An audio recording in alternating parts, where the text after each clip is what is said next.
হুম, তাহলে আঙ্গু পরীক্ষা, এটা কি এক্সাম, এক্সাম 5 না এটা? হ্যাঁ এক্সাম 5, জৈব রসায়ন এক্সাম 5। এটার টপিক কি আঙ্গু? এটার টপিক হইলো আঙ্গু অ্যামিন। অ্যামিন, তারপর অ্যাসিড, তারপর অ্যাসিডের জাতক যারা আছে, অ্যাসিডের জাতক যারা আছে,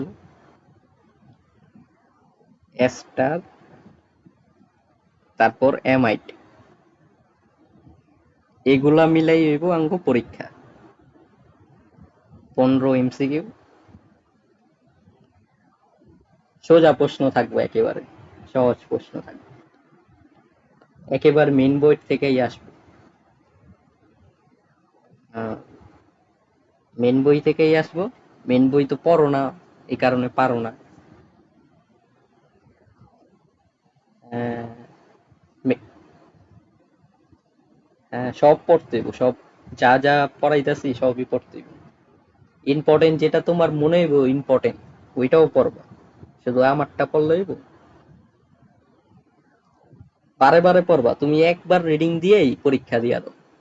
একবার রিডিং তো তুমি আজকাই দিবা, কালকা আবার রিডিং দিবা, তারপরে আবার রিডিং দিবা।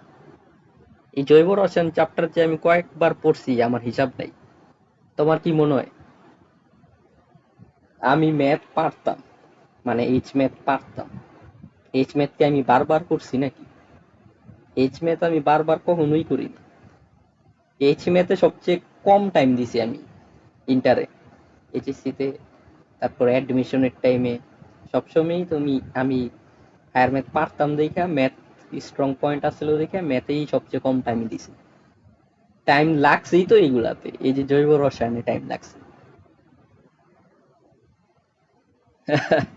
সব শেষ কইরা, যেমন মিস্টের ভর্তি পরীক্ষার আগে আমি, মিস্টের ভর্তি পরীক্ষা তো আগেই দিছিলাম, তো সব শেষ আমার, পড়া আগেই শেষ। তো মিস্টের 10 দিন আগে, 10 দিন আগে আমি জৈব রসায়ন আবার শুরু করছি, প্রথম থেকে পড়া জৈব রসায়ন। কারণ বাকি সব টপিক আমার মাথায় আছে, ফিজিক্স মাথায় আছে, ম্যাথও মাথায় আছে, আর কেমিস্ট্রিরও অন্য অন্য চ্যাপ্টার মাথায় আছে, কেমিস্ট্রিরও অন্য অন্য চ্যাপ্টার মাথায় আছে। কিন্তু জৈব রসায়ন কি আর মাথায় থাকে? জৈব রসায়ন তো থাকে না। ওইটা আবার ওই 10 দিন আবার পড়ছি।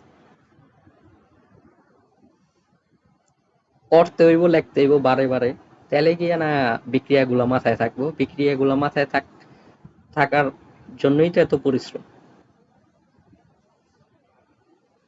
বুঝছো? তাহলে পরীক্ষার কাহিনী তো বুঝলেই, পরীক্ষার সিলেবাস তো বুঝলেই,